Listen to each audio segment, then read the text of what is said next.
Okay, guys, so part 5 of Midnight. So, guys, Midnight was kind of hysterical because she haven't seen her mother in years. And the only thing that she can remember was how her mama talked to her about who her father was to her. Talking about, you just want my husband and you're lying. Now, mind you, this is this girl biological father. And not only that, Midnight had to get an abortion. So they really messed her up. And so she said, and she talked to me and Janae, and she was like, I don't know. I don't know if I want to do this. I really don't want to deal with her. And me and Janae looked at each other. And then we looked at Midnight. And Janae spoke.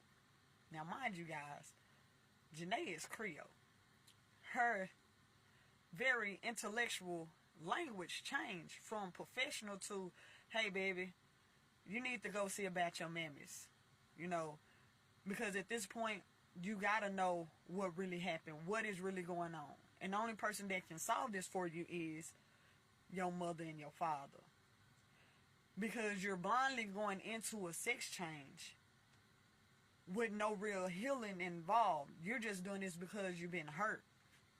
And I don't want you to regret what you're doing. Because Janae really liked it, Midnight. And me, I was like, hey, I'm going to have to agree with Janae on this one. Because, right, you are blindly going into this transitioning and you don't have all the facts. And so, Midnight was like, okay. So, before they escorted Midnight up there, they had a police officer to come in because they also wanted to get some information from the mother on how she ended up in the institution, right? So me and Janae stayed behind, and we were just conversating or whatever, just kind of, just run across some information with each other. She educated me on her job and what she does, and I'm just like, I'm intrigued. You don't find so many black women in businesses or in businesses like this that have a lot of knowledge about credit cards and stuff like that. So we were just talking or whatnot and just carrying on. And as Midnight went upstairs, they took the elevator or whatnot, and the police she said the police kept questioning her just to make sure that she was calm and she was okay. Now, as they kept getting closer to the floor, which was the 13th floor, Midnight started to shake as if she was in a panic. She started hyperventilating and stuff and the nurse was like, hey, we can stop right here. We can go back downstairs until you're ready. She said, no, I'm ready as I'm going to ever be because I want to know why. And so they proceeded to go up to the 13th floor and they gained access to Midnight's mother. And so what they did was the police officer stayed in the same room with them so that nothing would transpire, because at this point Midnight mother was in a psych ward for some mental issues, but they didn't go into detail about the mental issues. So what ended up happening was they was sitting there and they was conversating, and the mother was in tears. She said, I am so sorry, my intuition was telling me that something was wrong, and I did not listen to my intuition.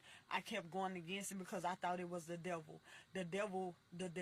She just kept saying the devil, and I'm like, seriously, lady? This Midnight, seriously? You wouldn't even listen to me. This ain't the first time I cried out. You done seen all the stuff. You seen the changes within me in years, but you was in denial because she wanted to keep her marriage with her husband, right? So, Midnight and her moms continued to talk, and as they were talking, the police said, hey, I need to ask you some questions because we have a warrant out for the father's arrest, and I need some additional information to apply to the investigation so that we can put these charges on him and lock him away for good. And the mother was there in tears, and she said, well, he doesn't know that the phone that he had a SIMS chip in it. And what I did was I changed out the chip, so he don't know that I actually put the chip in my phone and I put my chip in the other phone. So he has the phone, but he doesn't know that I switched out the chips. And so the mother said, go to the nurses counter and asked them for my phone, and you'll have all the evidence that you need. And the police was like, okay. She said, so what caused you to come into the psych ward?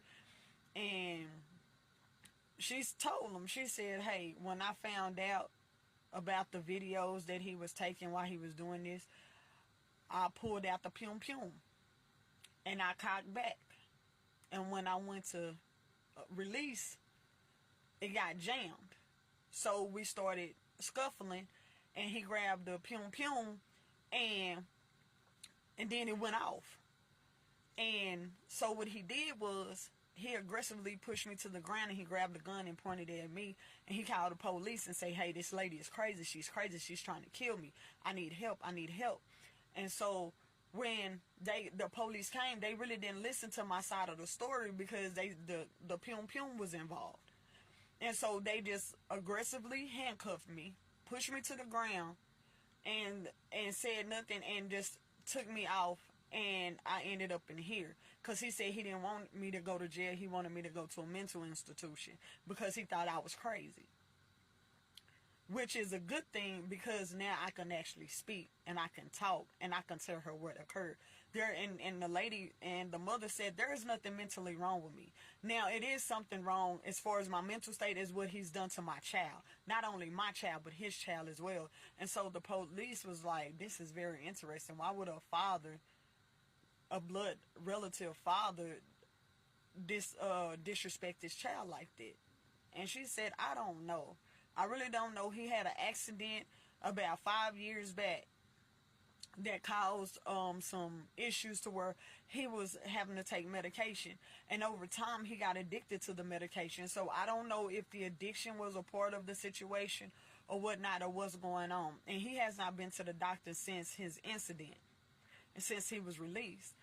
And so as Midnite was sitting there, she was crying, because she like, damn, she actually found the evidence, so we're going to lock this man up.